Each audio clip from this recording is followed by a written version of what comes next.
Hello বন্ধুরা, welcome to only sports view. তো এই ভিডিওতে আমরা আলোচনা করব ইন্ডিয়ান ফুটবল আইএসএল নিয়ে কিছু আপডেট রয়েছে এবং এর পাশাপাশি আইএসএলে মোহনবাগানকে নিয়ে আমরা আলোচনা করব।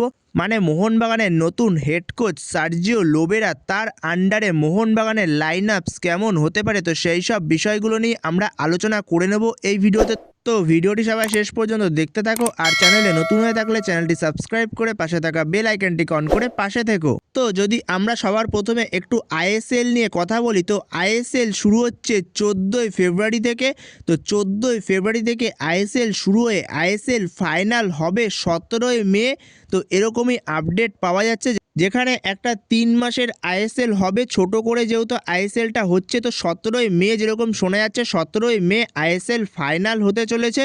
তো আইএসএল যেমন প্রতি মরশুমে প্রতিদিন ম্যাচ থাকে, যেরকম সোম থেকে রবিবার প্রতিদিন একটা করে ম্যাচ থাকে, এছাড়া শনি রবি যেরকম ডবল হেডারও হতো, তো সেরকম এই মরশুমে আইএসএলে প্রতিদিন ম্যাচ হবে না। যেখানে এই মরশুমে আইএসএলের সপ্তাহ শুরু হবে বৃহস্পতিবার থেকে, যেখানে বৃহস্পতিবার থেকে শুরু হয়ে রবিবার অবধি ম্যাচ হবে। যেখানে সোম মঙ্গল বুধ কোনো ম্যাচ হবে না আইএসএলের, যেখানে বৃহস্পতিবার একটাই ম্যাচ হবে, যেটা হবে সন্ধ্যে 7:30 থেকে। আর শুক্রবার, শনিবার আর রবিবার এই 3 দিন হবে ডবল হেডার, যেখানে দুটো করে ম্যাচ হবে। একটা ম্যাচ, প্রথম ম্যাচটা হবে বিকেল 5টা থেকে, আর সেকেন্ড ম্যাচটা হবে সন্ধ্যে 7:30 থেকে। তো এরকমভাবেই এই মরশুমে আইএসএলটা হতে চলেছে। তো এরপরে যদি আমরা মোহনবাগানের কীরকম লাইন আপস হতে পারে এই মরশুমে আইএসএলের জন্য, মোহনবাগানের চিন্তাধারা কেমন হতে পারে সার্জিও লোবেরার আন্ডারে, তো সেই বিষয় নিয়ে যদি আমরা একটু আলোচনা করে নিই, তো সেখানে মোহনবাগানের নতুন হেড কোচ সার্জিও লোবেরা, যেখানে সার্জিও লোবেরা সে মেনলি অ্যাটাকিং ফুটবল খেলাতে পছন্দ করে। যেখানে সার্জিও লোবেরা সেও মেনলি 4-2-3-1 ফরমেশনটাই বেশি প্রেফার করে, কিন্তু তার মধ্যেও সার্জিও লোবেরা একজন মিডফিল্ডার চায়, এমন একজন মিডফিল্ডার যে কিনা পুরো গেমটাকে কন্ট্রোল করবে। তো সেখানে মোহনবাগান টিমে কোনো রকম বিদেশি মিডফিল্ডার নেই, কিন্তু তার মধ্যেও সার্জিও লোবেরা একজন বিদেশি মিডফিল্ডার চায় যে কিনা পুরো গেমটাকে কন্ট্রোল করবে। তো সেখানে মোহনবাগান টিমে বর্তমান সময়ে কোনো রকম বিদেশি মিডফিল্ডার নেই, যেখানে মোহনবাগান টিমে বর্তমান সময়ে রয়েছে 2জন সেন্টার ব্যাক আর 4জন অ্যাটাকার রয়েছে। তো সেই জায়গাতে সার্জিও লোবেরার কাছে বেশ কিছু প্লেয়ার পছন্দের প্লেয়ার হতে পারে, যেগুলো তার প্রিয় প্লেয়ার হতে পারে। যেখানে অভিষেক টাকচাম সিংয়ের মতো একজন ইয়ং প্লেয়ারকে ভালোভাবে ইউজ করতে পারবে সার্জিও লোবেরা। যেখানে অভিষেক টাকচাম সিং অনেকটা সে ভার্সেটাইল টাইপের প্লেয়ার, যেখানে অভিষেক টাকচাম সিং সে লেফট ব্যাকের পাশাপাশি রাইট ব্যাকেও সে যথেষ্ট ভালো।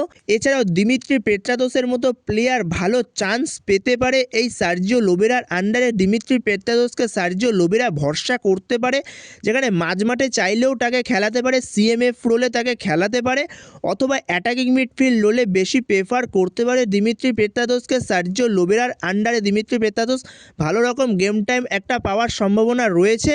তো সেইখানে সার্জিও লোবেরার আন্ডারে কীরকম লাইন আপস হতে পারে, তো সেখানে সার্জিও লোবেরা 4-2-3-1 ফরমেশনেই যাবে, যেখানে সার্জিও লোবেরা মেনলি একজনই বিদেশি সেন্টার ব্যাক ইউজ করবে, 2জন বিদেশি সেন্টার ব্যাক একসাথে ইউজ করবে না মলিনার মতো।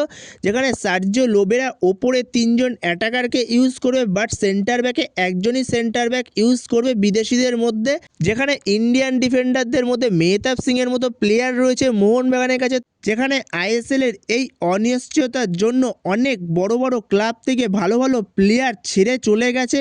তো সেইখানে মোহনবাগান টিম থেকে কোনো রকম প্লেয়ার বেরোয়নি, কোনো রকম ইন্ডিয়ান প্লেয়ার বা কোনো রকম বিদেশি প্লেয়ার সবাই রয়েছে মোহনবাগান টিমে। এছাড়াও মোহনবাগান আগের মরশুমের টিমটাই মোহনবাগান ধরে রেখেছে, যেখানে বেশ কিছু অল্প কিছু চেঞ্জ করেছে, তাছাড়া মোহনবাগান আগের মরশুমের টিমটাই ধরে রেখেছে। তো মোহনবাগানের ডিফেন্স লাইনটা ঠিক এরকম হতে পারে, যেখানে গোলকিপারে অবভিয়াসলি স্টার্ট করবে ভিশাল কাইত, যেখানে 4জন ডিফেন্সের মধ্যে লেফট ব্যাকে স্টার্ট করবে শুভাশিস বোস, আর রাইট ব্যাকে অবভিয়াসলি ফার্স্ট 11-এ স্টার্ট করবে অভিষেক টাকচাম সিং, আর পরবর্তী সময় অ্যাজ এ ব্যাকআপ নিয়ে আসবে আশিস রায়কে। আর 2জন মেন সেন্টার ব্যাক হবে, একজন হলো আলবার্তো রড্রিগেজ বিদেশিদের মধ্যে, কারণ আলবার্তো রড্রিগেজের যেই হাইটটা রয়েছে, তো সেই হাইটটা কাজে লাগানোর চেষ্টা করবে সার্জিও লোবেরা।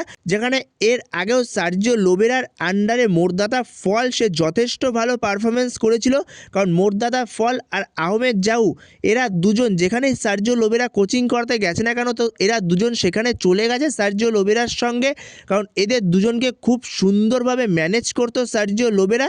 এছাড়া হুগো বুমোসের মতো প্লেয়ারও সার্জিও লোবেরার আন্ডারে যথেষ্ট ভালো সাকসেসফুল হয়েছে, যেখানে আলবার্তো রড্রিগেজের পাশে আরও একজন ইন্ডিয়ান সেন্টার ব্যাক ইউজ করবে, যেখানে মেহতাব সিংকে ইউজ করবে সার্জিও লোবেরা। তো এরপরে যদি আমরা মাঝমাঠ নিয়ে আলোচনা করি, তো মাঝমাঠে দুজন স্টার্ট করবে। একজন হলো আপুইয়া, যে মেনলি ডিফেন্সিভ রোলটা বেশি প্লে করবে, আর আপুইয়ার পাশে স্টার্ট করতে পারে অনিরুদ্ধ থাপা। তো অনিরুদ্ধ থাপার স্টার্ট করার চান্সটা বেশি।